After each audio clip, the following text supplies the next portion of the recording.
Boa tarde, pessoal. Meu nome é Miriam e eu vou apresentar para vocês o seminário com o tema A Epigenética e a Teoria Evolutiva. Antes da gente entender, de fato, como esses dois temas estão relacionados, eu acho que cabe a gente entender o que seria, de fato, a epigenética.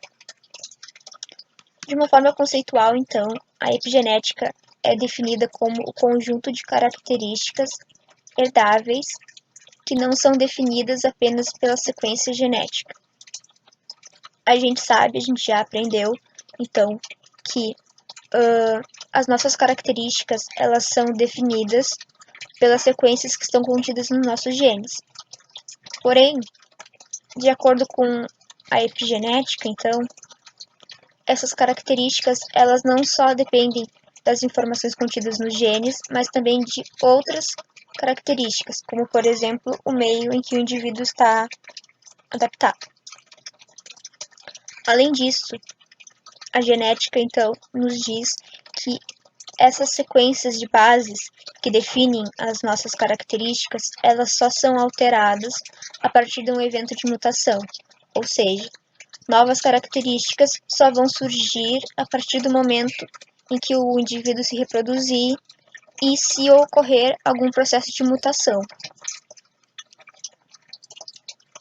Se a gente analisar por uma perspectiva da epigenética, então, a gente vai ver que não é sempre assim. Ocorrem algumas características na prole que foram influenciadas pelo comportamento ou pelos hábitos de vida dos pais, ou seja, são características que estão sendo influenciadas pelo meio e pela vivência na qual o organismo está exposto. Eu trouxe para a gente relembrar um pouco de como funciona então a regulação da expressão gênica.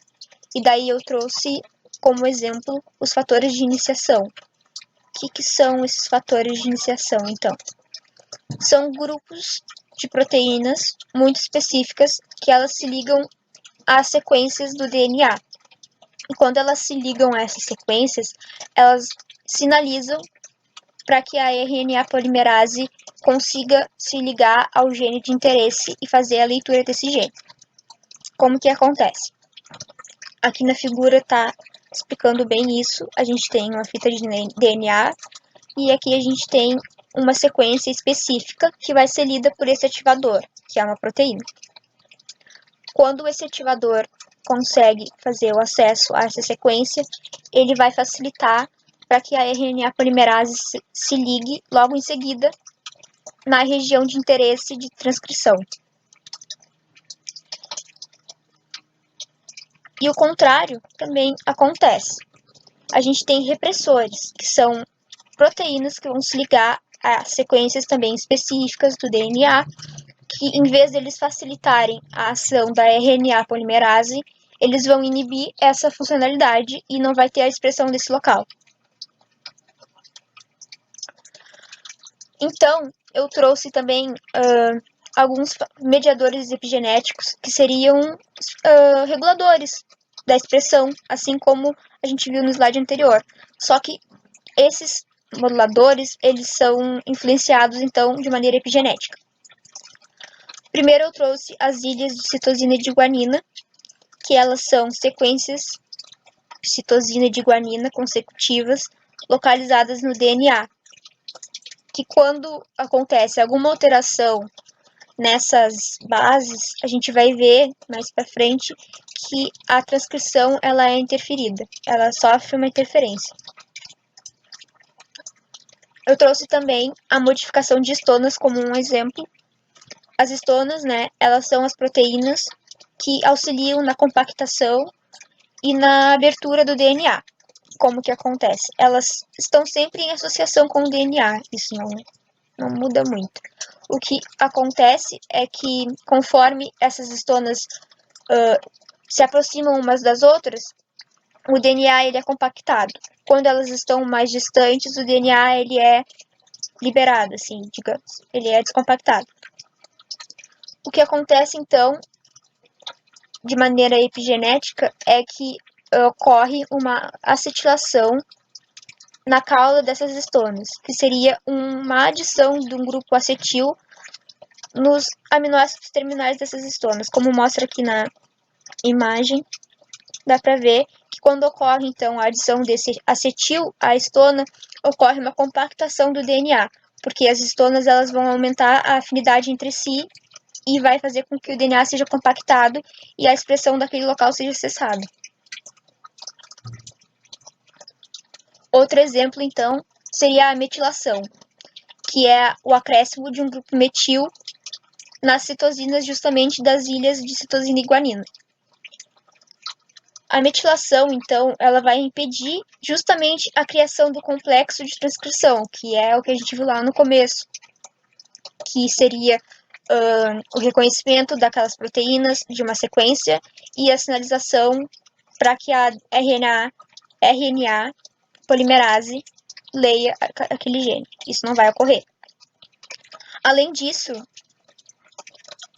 a metilação ela vai induzir a presença das estonas. Então, quando tu tem uma maior presença das estonas, tu vai ter um DNA compactado e então a síntese daquele local vai ser diminuída, vai ser cessada. Também surgiu então um termo, que seria o epigenoma. Então, o genoma a gente sabe que ele é igual em todas as células de um organismo. Ele é formado por nucleotídeos, ou seja, as bases, o grupo fosfato e o açúcar. E ele só é alterado a partir de um evento de mutação. Já o epigenoma ele é justamente ao contrário.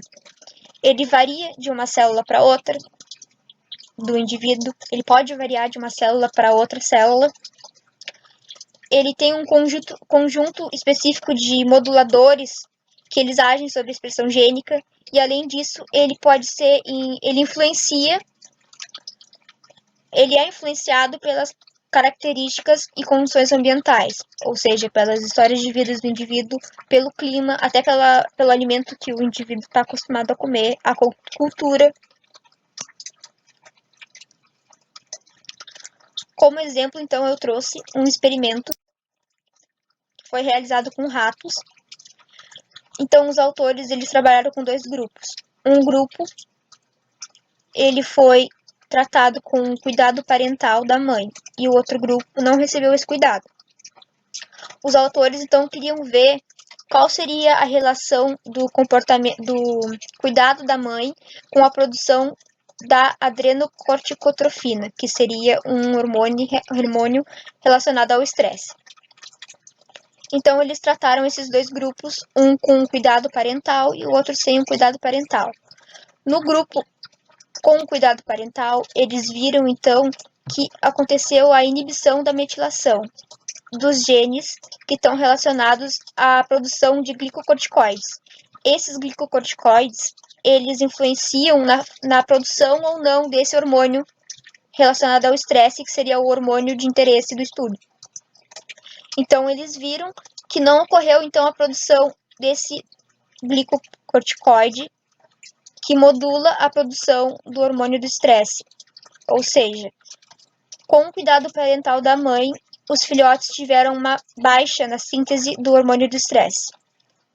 Já com o grupo que foi tratado sem o cuidado parental, aconteceu justamente o contrário. Os filhotes eles tiveram um aumento significativo na produção desse hormônio do estresse. Eu trouxe também outro experimento, também com ratos, onde se sabia então que os ratos de pelagem amarela, eles possuem os genes que estão relacionados à obesidade. Então, o que aconteceu? Foram também dois grupos tratados. Um grupo recebeu a ração de costume dos animais de comer, a ração pura, a ração normal, e o outro grupo recebeu essa ração suplementada com radicais de metil. E durante o tempo do experimento, então, os autores viram que a metilação, ou seja, o consumo desses radicais metil pelos animais, ela inibiu a expressão dos genes relacionados à obesidade. E então surgiram ratos na prole que desenvolveram menos obesidade do que em relação ao controle. Aqui na imagem a gente pode ver que na linhagem parental a gente tem um rato amarelo, um outro rato amarelo no controle. E no controle a gente vê que tem muito mais dos filhotes que estão com a pelagem amarela, que seriam os que provavelmente vão ter obesidade. E no grupo tratado com a dieta suplementada, a gente já observa que diminuiu alguns filhotes com a pelagem amarela. Ou seja, embora eles continuem tendo esse gene foi suprimido, ele foi inativado pela metilação. Eu trouxe também um resumo para a gente entrar já na parte da relação com as teorias. Eu trouxe um resumo das principais teorias relacionadas à evolução das espécies. Eu trouxe primeiro a do Lamarck, que a gente já está acostumado a ouvir, que ela é baseada principalmente na lei do uso e do desuso. O que seria isso, então? Se tu tem uma característica e ela é útil para a tua sobrevivência, a lei do Lamarck diz, então, que essa característica ela vai ser aperfeiçoada e, após isso, ela vai ser passada para o filhote. Se tu tem algo que te propicia sobreviver mais do que os outros organismos, essa característica ela vai ser desenvolvida e tu vai passar para o teu filho. E também ocorre o contrário. Se tu tem uma característica e tu não utiliza muito ela, se tu tem um órgão que tu não utiliza muito, esse órgão ele vai atrofiar e ao longo das gerações essa característica vai ser perdida. Ela não vai ser herdada pelos filhotes. Então, a teoria de Lamarck, ela explica que a evolução das espécies, na evolução das espécies, os indivíduos eles se adaptam ao meio em que eles vivem. Por exemplo, tem um exemplo clássico das girafas, que se tu tem uma girafa, ela estica o seu pescoço para alcançar as folhas das árvores mais altas. Então, ao longo do tempo, ela foi esticando seu pescoço, até que no momento ela chegou num tamanho adequado. Ocorre essa modificação e essa modificação é passada para a prole. E assim, então, surgem as novas características, de acordo com a teoria de Lamarck. E a próxima é a do Darwin e do Wallace, que seria no qual o meio é que é o responsável pela seleção das características. Como que isso acontece? Ela é regulada, então, pela utilidade de um caráter ou não. Por exemplo, tu tem uma característica que ela já tem essa característica e ela te propicia sobreviver em maior quantidade em relação a outros organismos desse local. Essa característica ela vai ser selecionada porque tu vai conseguir te reproduzir mais em relação aos outros. Além disso, mais ou menos na mesma época das descobertas de Darwin, surgiram então alguns experimentos feitos pelo Mendel com as ervilhas. A partir desses experimentos, ele pôde postular 3 leis que hoje a gente utiliza como base da genética, que seria a lei da segregação dos fatores, a segregação independente e a lei da dominância. A lei da segregação dos fatores, ela nos diz que as características que os organismos possuem, elas são definidas por uma série de fatores, que Mendel chamou de fatores. Além disso, a segregação independente nos explica que a passagem de uma característica para a prole, ela não depende de uma outra característica. Elas são independentes uma da outra. E a lei da dominância, ela nos fala que esses fatores podem ter uma interação de dominância um com o outro. Um fator pode dominar perante o outro. E o que seriam esses fatores, né?